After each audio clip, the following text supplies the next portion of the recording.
Hi everyone, hope everyone's good. You all know what this video is going to be because the title's clearly obvious.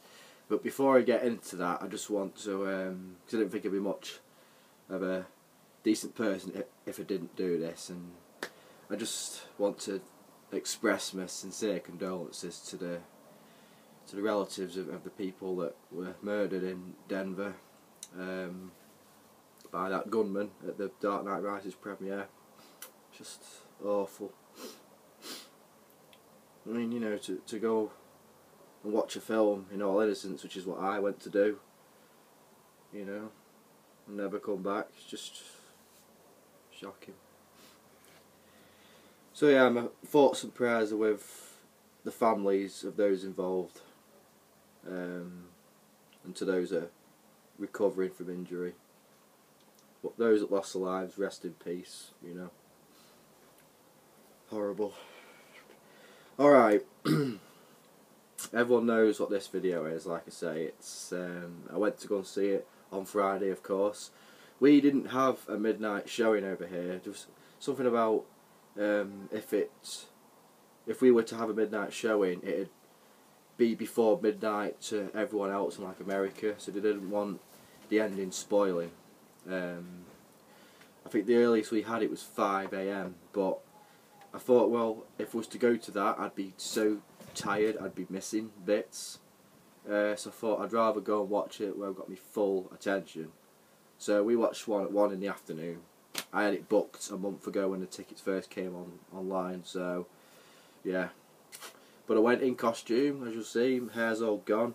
It's starting to grow back already. Grows quite quick, my hair does. But yeah.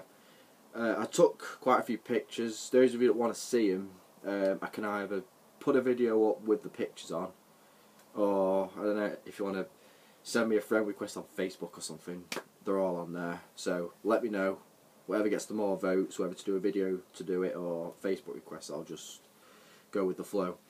Okay, so I went to see it in IMAX, and I saw it for a second time last night in a bog standard cinema. And I think it goes without saying, watch it in IMAX, seriously. I mean, there's 72 minutes, I think, of IMAX footage compared to it was about half an hour in The Dark Knight. It's literally every few scenes, you know, is IMAX, IMAX, IMAX. So yeah, just to forewarn you, watching it, it's not a warning, this is a good thing. This is a no spoiler review. I'll even put it in the title, just in case people that haven't seen it yet, that maybe want to hear my thoughts on it, can do, because I'm not going to spoil anything. Which is quite hard to do, because I'm just so, you know, hyped up over the film. It's just probably an easy mistake to make, to say, oh, well in this scene, blah, and then, you know, spurt out a spoiler, so I'm going to try my damnedest not to do that. So yeah, well, what can I say? It's Nolan's done it again. I mean, when I watched The Dark Knight in the cinema and it ended, I looked at my older brother who I watched it with and I said, if he ever makes another one, how the fuck is he going to top that? But he's done it. And I'm not saying that as though The Dark Knight is just crap compared, it's not. I mean, a lot of people still prefer that one. In fact, a lot of people still prefer Batman Begins to all three of them. And which brings me to a point. I think, in my personal opinion, this is the best or greatest trilogy, in my personal opinion. Because trying to pick a favourite, in a way, is really hard. Because they're all so good. To me, anyway. Like I say, it's my personal favourite, personal best trilogy out there. A lot of people are going to argue with me on that one. I don't really give a shit. You've got your opinions, I've got mine. It's the best trilogy, I think. Simple as that. So yeah, without spoiling too much, how do we go into this? The story, as you know, is 8 years after The Dark Knight. Bruce is in pretty bad shape. He's on a walking stick or a cane, however you want to say it. I don't think that's spoiling too much, I think people pretty much knew he was on a cane. He's been hiding away. No one's seen him for 8 years. Batman, obviously, but no one's seen Bruce Wayne either. Bane obviously turns up, causes absolute chaos, and Batman comes back into action. That's just a nutshell of the story, but that's not doing it any justice whatsoever, because there's just so much more to it than that. Like I say, it's just so hard to explain things without spoiling anything, because I could say one thing which I don't think, oh, it's not a spoiler, but someone could be thinking, oh, that fucking idiot, he's just spoiled something. I just want to say something that kind of surprised me when I first watched it. I suppose this bit is sort of a spoiler to those of you who have not seen the prologue or heard anything about it, but I'm not really going to say what happens. Then again, I've done a video on the prologue anyway. But when I went to go watch it on Friday and it comes on, I was waiting for Bane to speak, because I thought, oh, Nolan will have just tidied the voice up a bit. But then when Bane speaks, I thought, holy fuck, they've re-recorded Tom Hardy's voice. Literally, it sounds totally different to what he did in the prologue back in December.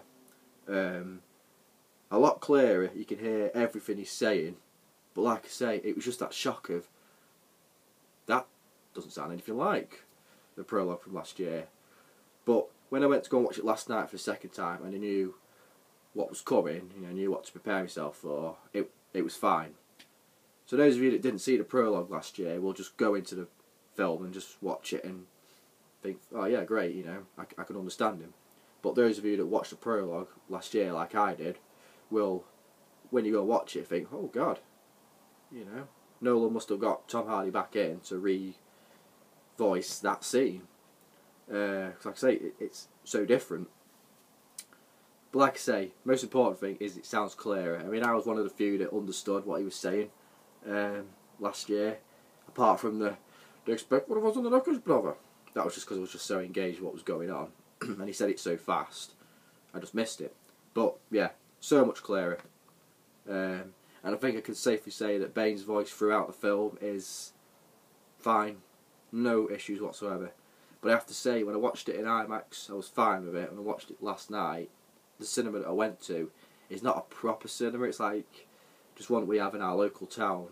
It sounds alright, but it's not a proper cinema. And when the scene, again, I'm not going to spoil anything, but when, from the trailer, when that guy goes, "What are you? I'm Gotham's Reckoning." He says another piece after that, and in IMAX I caught it fine, I think, but when I watched it last night I thought, actually I missed that. It just because of the sound in that cinema was not particularly great. Right, let me just go through the cast. I think everyone in this film is just at the top of their game. Christian Bale is fantastic. Those of you who didn't like his Bat voice in Dark Knight may be disappointed, because it's pretty much the same in this one. But again, I didn't mind. I don't mind the raspy voice that he has. So yeah, Christian Bale, I think out of the three, he's the best in this one. Anne Hathaway, now this is the funny one. Everyone said when she was cast, oh god, why Catwoman, why Anne Hathaway and all this shit. And she, pretty much, a lot of people have said she steals the show. She really is, she's fantastic. Every scene she's in, she probably steals the scene, She's sexy as fuck. I mean, oh my god.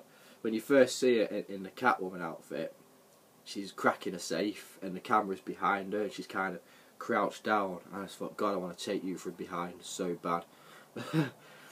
But yeah, she's brilliant, Anne Hathaway. Tom Hardy. Right, this was the guy that obviously people are going to compare to Heath Ledger's Joker. But you shouldn't, because they're two totally different villains. Joker was different. Bane is totally different. Joker was more of a... Well, I suppose they both, they're bringing anarchy to Gotham. But you see, with Joker, there was a whole mystery as to who he was. No one knew who he was, and Nolan wanted it that way. Didn't want any backstory for him. Whereas Bane, you find out more about him as you watch the film. But again, not going to spoil anything. You just find out a lot about him. and he's brutal. He's brutal. You would not fuck with him, I'm telling you. And you don't realise, I mean, I've seen pictures of him when he did have a top on, but when I actually saw him in the film and he didn't have a top on, I thought, God, he's built like a wrestler. He's huge, absolutely huge. But yeah, he's fantastic, really brutal, scary, you know, in a way. He's just got that I will not fuck with him vibe about him all the way through. I love his voice. I love the breathing. You know, it's just so creepy. It's brilliant. Michael Caine, what can I say? Fantastic as ever. Brilliant. Morgan Freeman again, he's great. Gary Oldman, fantastic again. You know, all the cast are brilliant. Marion Cotillard is just, you know, sexy and great. Love her. What else have we got? Joseph Gordon-Levitt, he's great as one of the newcomers. You know, he plays a really good character, good role. Who else is in it? Matthew Modine, great. Anyone else I've missed? Can't remember. But anyway, yeah, all the cast are fantastic, you know. The story is great. Like I say, it's my best out of the three. Wally Pfister is, again, he's just... The film is just beautiful. You know, the shots and the way it's just filmed is great. The first fight between Batman and Bane, I will not say any more than it is just epic. Actually, I will say one thing. There's no music in it, in that scene. It's like in The Dark Knight when the Joker came in his trucks. No music, but yet it was so effective. You know, it was just one of those scenes where Nolan thought, don't put music in it. It just works so much better, and it does. And whereas from like Batman Begins and The Dark Knight, in a way, even though there was more focus on Batman's fighting in The Dark Knight, you could see more of what he was doing. In this one, Batman's fighting, the shots are just so much more dragged out. You can see a lot more of what's going on in the fights. Like I say, with the fight between Batman and Bane, it's really, you see everything, punch for punch, and it's a brutal fight. People will be impressed. Comic book fans will love it, I'm telling you. The soundtrack, as I've covered in another video, is just spot on. Hans Zimmer's done it again. It's just epic, and also it can be emotional. Now, here's the tricky one without spoiling anything. The ending. Some people hate it, so I've heard. I loved it. It's one of those endings, when I first watched it, I thought, you kind of make your own conclusion of it. When I watched it a second time, I thought, oh no, okay, that's the ending, that's how it's been done.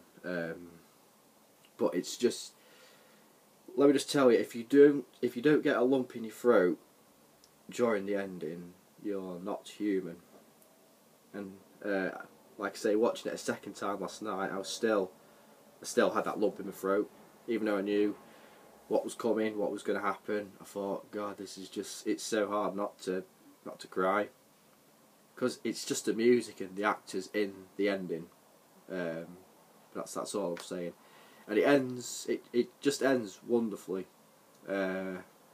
absolutely wonderfully.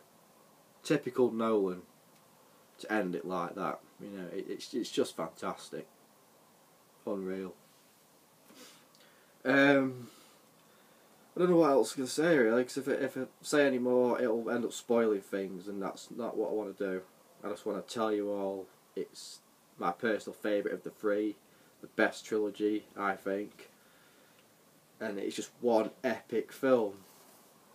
Tom Hardy's amazing as Bane, Anne Hathaway's amazing as Catwoman, Christian Bale's great as Batman and Bruce Wayne.